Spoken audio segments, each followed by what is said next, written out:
Em nome do Pai, do Filho e do Espírito Santo. Amém. Ave Maria Puríssima, sem pecado concebida. Paz e bem, caros fiéis. Salve Maria. Graças a Deus a gente vai continuar nosso catecismo. A gente está na questão 104, né? Que é que nos ordena o nono mandamento. O nono mandamento ordena-nos a perfeita pureza da alma. Esse mandamento, ele vai nos ordenar que todos nós sejamos puros de alma. O que seria isso? No caso, nós devemos sempre, conservar a nossa alma cândida e perfumada, como um lírio. Jesus, ele disse, bem-aventurados os limpos de coração, porque verão a Deus. Então, a gente pode colocar esse exemplo do nosso cotidiano para entender o que seria isso. Vamos imaginar que um homem compra um terno novo para ir para a missa de domingo, uma senhora compra um vestido novo para ir para a missa de domingo, e o religioso, ele não comprou um hábito novo, só lavou ele. E se por um acaso, tanto com os homens ou as mulheres, ou os hábitos religiosos, ou a batina dos padres, depois de limpa, se cai alguma coisa suja naquilo que é novo ou naquilo que é limpo, a gente sabe que, naturalmente, a gente vai querer tirar aquela sujeirinha, mínima que seja. Então, se nós estivermos em um determinado trabalho e, por um acaso, esse trabalho, com a ferramenta que a gente está usando, produza faíscas, fagulhas, e isso cai em uma parte desprotegida do nosso corpo. Por exemplo, a nossa mão. Aquilo está quente. Eu sei que eu vou tirar aquilo imediatamente. Isso é natural. Ou uma senhora está dentro do seu ambiente doméstico, ela está cozinhando um almoço, ela vai fazer macarrão e a água do macarrão está fervendo. E acontece um acidente que poucas gotas daquela água fervente caem na mão daquela dona de casa. O que ela vai fazer? Imediatamente ela vai tentar tirar, secar a sua mão, porque aquilo dói, Então, a gente pode trazer esse exemplo, para nossa própria alma, Sempre que nós formos tentados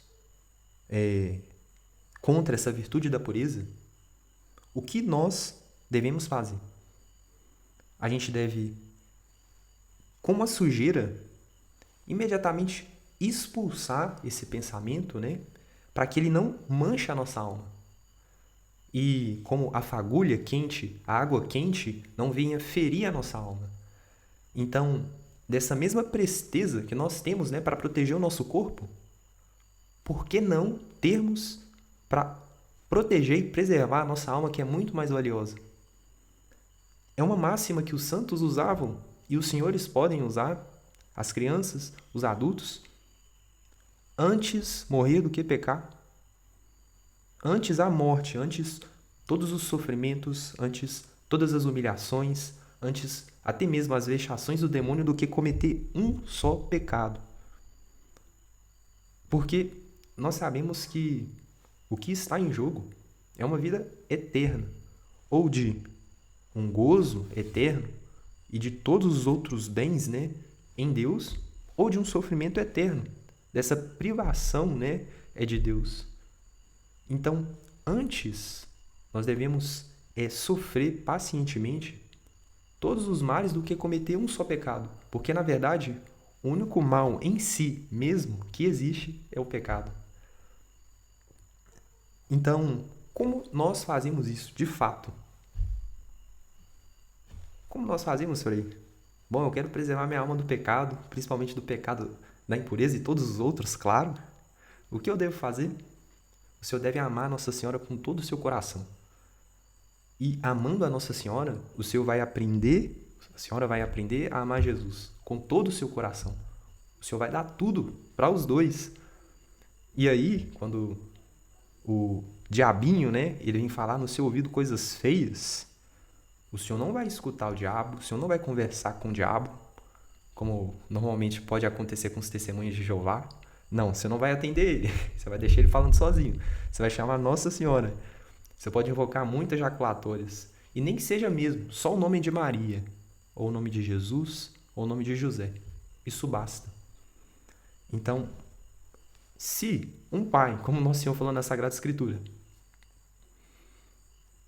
ele dá coisas boas para um filho, a gente que está pedindo a Deus uma coisa tão valiosa que é a sua proteção para preservar a nossa alma do pecado, ele negaria por um acaso esse auxílio? Nossa Senhora negaria por um acaso esse auxílio? São José ou qualquer santo que seja da nossa devoção? É claro que não. Então tenhamos confiança. A gente pode ver nessa imagem o resultado disso, né? Uma família que ama essa virtude. E qual é o fruto disso? É a paz. Nós vemos nas famílias, né, que militam, né, por esses bons costumes e esses bons valores, o que reina dentro dessas famílias. Essas famílias que conservam os seus corpos, né, puros, os seus corações puros, o que reina nessas famílias senão a paz? E São João Bosco, ele dizia: meus filhinhos, ajudai-vos uns aos outros a cultivar a bela virtude da pureza. Fazei um pacto entre vós para não praticardes o menor ato, não dizer a menor palavra e não terdes o menor olhar que possa ofender essa bela virtude. Então agora a gente vai passar, né, para a nossa questão 105. O que é que nos proíbe o 10º mandamento, não cobiçar as coisas alheias? O 10º mandamento, não cobiçar as coisas alheias, proíbe-nos a desregrada ambição das riquezas. E um exemplo da Sagrada Escritura,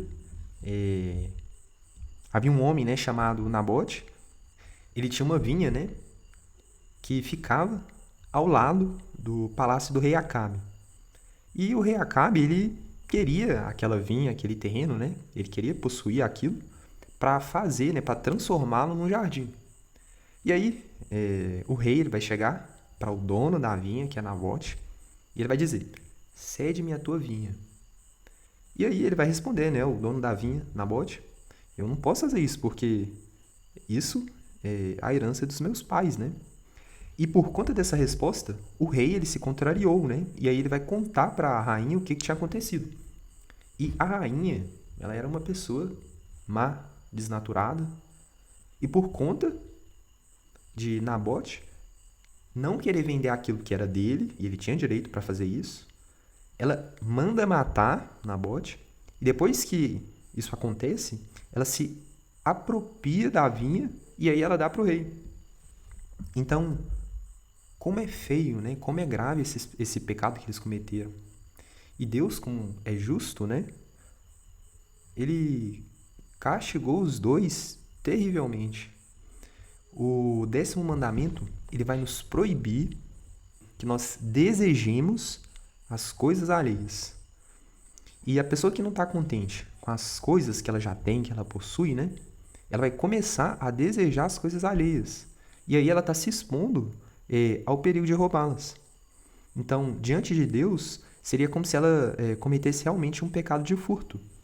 Então, devemos sempre, né, respeitar até no mais íntimo dos nossos corações aquilo que não é nosso. Então, a gente deve procurar nos contentar com aquilo que Deus nos deu. São Paulo, né, ele nos adverte: os que querem enriquecer caem na tentação e no laço do demônio, e em muitos desejos inúteis e perniciosos, que submergem o homem na morte e na perdição. E agora a gente vai passar para a questão 106, né, que é a última. O que é que nos ordena o 10º mandamento? O 10º mandamento ordena-nos que sejamos justos e moderados no desejo de melhorar a própria condição, e que soframos com paciência a pobreza e as suas misérias. E a gente pode ver essa imagem, né? Apesar de simples, muito bela, ela está representando, né, um homem, né, um pai de família, pescador, e ele está tomando, né, a sua simples refeição. Está na beira de um lago, né? E quem trouxe a refeição foi a esposa, né, e a sua filhinha, que estão do lado dele, né? E essas pessoas são pobres, elas vivem de seu trabalho, mas apesar de todas essas dificuldades, essas pessoas são felizes. E por que elas são felizes, velho? Porque elas são honestas. Esse mandamento nos ordena que sejamos contentes com a condição em que Deus nos colocou. sem que nós invejemos os que são mais ricos. E muitas vezes, essas pessoas que têm a abundância dos bens materiais, elas são as pessoas mais infelizes. Por que isso? Elas têm todas as coisas, nada falta a elas, né? Essas pessoas estão sempre insatisfeitas, porque essas pessoas colocaram a felicidade em coisas criadas, em bens, né, que são passageiros. Mas o nosso coração ele não foi feito para isso. Claro, a gente precisa do dinheiro, sim, isso é normal, né? A gente precisa da comida, da bebida. Mas o que faz o coração do homem feliz é Deus. Porque Deus é infinito.